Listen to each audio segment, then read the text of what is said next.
بلال صاحب از قلم شکیل احمد چوہان، قسط نمبر 21۔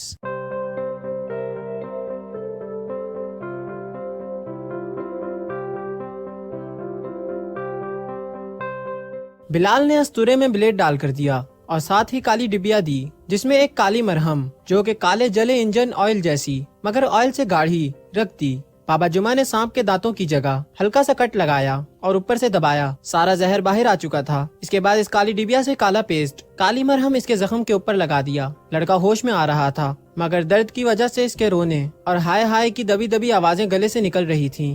حمید خان، اللہ کا کرم ہو گیا، بابا جمعہ نے ہاتھ دھوتے ہوئے کہا۔ بلال ان کے ہاتھ دھلا رہا تھا۔ بلال بیٹا، حمید خان کو پرہیز بتا دو، 3 دن بچے کو نہلانا نہیں، بیسن کی روٹی کھلانی ہے کچے پیاز کے ساتھ۔ 3 دن تمام عورتوں سے دور رکھو بچے کو، نمک اور سرخ مرچ بالکل بند، اور کالی مرچ کھلاؤ دیسی گھی کے ساتھ۔ یہ سارے پرہیز 3 دن کے لیے ہیں۔ 3 دن تک یہ کالی مرہم لگانی ہے۔ اس کے بعد اگر زخم ہو تو ڈاکٹر سے پٹی کروا لینا، اور ہاں 1 سے 1 روپیہ مسجد میں دے دینا یاد سے۔ حمید خان میوں نے سر آسمان کی طرف اٹھایا اور پھر اپنے بیٹے کی طرف دیکھا۔ خالد چھوٹا نے اپنی گرم چادر میں بچے کو لپیٹا اور اٹھا لیا مگر اس کا ٹخنا ننگا تھا۔ حمید نے بند مٹھی سے بابا جمعہ کی خدمت کرنی چاہی مگر بابا جمعہ نے انکار کر دیا۔ میں اپنی خوشی سے دے رہا ہوں۔ حمید نے التجا کی۔ نہیں حمید خان، تم نیک آدمی ہو، میرے لیے دعا کر دینا، بابا جمعہ نے کہا۔ اسلام دین نے عقیدت سے دونوں ہاتھوں سے بابا جمعہ سے مسافہ کیا اور چل دیا، اور جاتے ہوئے فوجی سلوٹ بلال کو بھی کر دیا۔ عادل عقیل حیران تھا، اسے یقین نہیں آ رہا تھا یہ کرامت کیسے ہو گئی۔ اعتقاد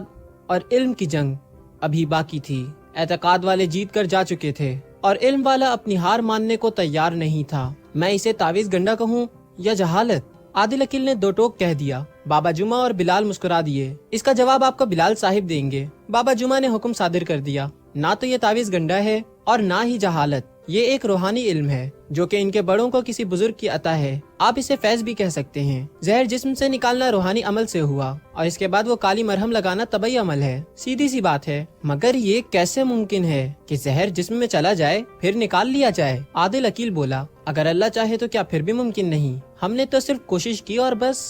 بلال نے جامع وضاحت پیش کی مگر عادل عقیل پھر بول پڑا، یہ ان پڑھ لوگ ایسا عقیدہ رکھ سکتے ہیں، میں نہیں۔ چھوٹا منہ بڑی بات، میں نے پنجاب یونیورسٹی سے MBA کیا ہے، اس کے بعد MA اسلامیات، اور اب میٹرک تک اسکول چلا رہا ہوں، اور میرا اسکول شہر کے 3 ہائی کلاس اسکولوں میں شمار کیا جاتا ہے، مگر میں بھی یہی عقیدہ رکھتا ہوں۔ مغرب ہونے والی ہے، میں جو سوال پوچھنے آیا تھا اس کا جواب مجھے نہیں ملا۔ بابا جمعہ جو کہ ساری گفتگو سے لطف اندوز ہو رہے تھے بول پڑے، وہ کیا بیٹا جی؟ پہلے تو 1 سوال تھا مگر اب 2 ہیں۔ ایک تو یہ کہ میں اپنا سچ لکھ دوں تو کیا اس کے پیسے حلال ہیں، اور دوسرا سوال اس کا بیٹا ٹھیک ہو گیا تھا تو آپ اس کا دل رکھنے کے لیے پیسے لے لیتے، یہ آپ کی محنت تھی۔ عادل عقیل ہاشمی، یاد رکھو، اپنے سچ کو بیچنا جو کہ حقیقت پر مبنی نہ ہو بہت بڑا گناہ ہے، اور اس سے بھی کئی گناہ بڑا گناہ ہے اللہ کی سچی کتاب کو بیچنا۔ میں نے جو کچھ دم کیا تھا وہ قرآن مجید سے تھا۔ بیٹا، جس نیکی کی اجرت لی جائے اس کا اجر نہیں ملتا تو پھر کہانی، افسانہ، ناول لکھنے والے سب گناہ گار ہوئے اور ان کی کمائی حرام ہوئی۔ عادل عقیل خفگی سے بولا، بیٹا جی کہانی تو ہوتی ہی فرضی ہے، اس طرح افسانہ اور ناول بھی، مگر کالم لکھنے والے حقیقت کے دعوے دار ہوتے ہیں۔ اگر ان کا کالم حقیقت پر مبنی نہ ہو تو جھوٹ ہی ہوا نا، اور جھوٹ کی کمائی حرام ہوتی ہے، خواہ آپ کا سچ ہی ہو۔ بابا جمعہ نے جواب دیا۔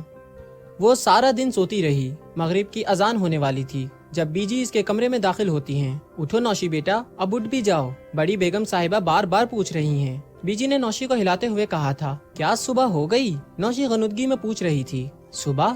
نہیں جی، اب تو رات ہونے والی ہے، مغرب کی اذان کا وقت ہو گیا ہے۔ بی جی نے تفصیل بتائی۔ آج کون سا دن ہے؟ نوشی ایسے پوچھ رہی تھی جیسے سوئے ہوئے محل کی شہزادی ہو اور سالوں بعد جاگی ہو۔ کون سا دن ہے؟ سال کون سا ہے؟ میں کہاں ہوں؟ کچھ ایسا ہی نوشی کے ساتھ تھا۔ توشی کہاں ہے؟ اور ماما بھائی کہاں ہیں؟ ڈیڈ بھی نہیں ہے۔ دادو اور وہ کہاں ہے؟ وہ بے ربط اور بے تکی باتیں پوچھ رہی تھی۔ بی جی اپنا ہاتھ تھوڑی پہ رکھے ہوئے حیرانی سے دیکھ رہی تھی۔ وہ کون جی؟ کس کا پوچھ رہی ہیں؟ بی جی نے حیرت سے سوال کیا۔ وہ ہاں بلال کہاں ہے؟ بلال جی؟ بلال وہ تو مغرب کے نماز کے بعد آتے ہیں، مگر آپ ان کا کیوں پوچھ رہی ہیں؟ بی جی ہکا بکا تھی، یہ بلال کا پوچھ رہی ہے مگر کیوں؟ مغرب کی اذان ہو چکی تھی۔ آپ جی منہ ہاتھ دھو لو، میں ناشتہ، پتہ نہیں کھانا کیا ہے، بی جی نے خود سے کہا، میں لے کر آتی ہوں۔ نوشی واش روم میں جا چکی تھی اور بی جی کچن میں۔ تھوڑی دیر بعد بی جی ٹرالی کے ساتھ کمرے میں داخل ہوتی ہیں تو نوشی ٹاول سے منہ صاف کر رہی تھی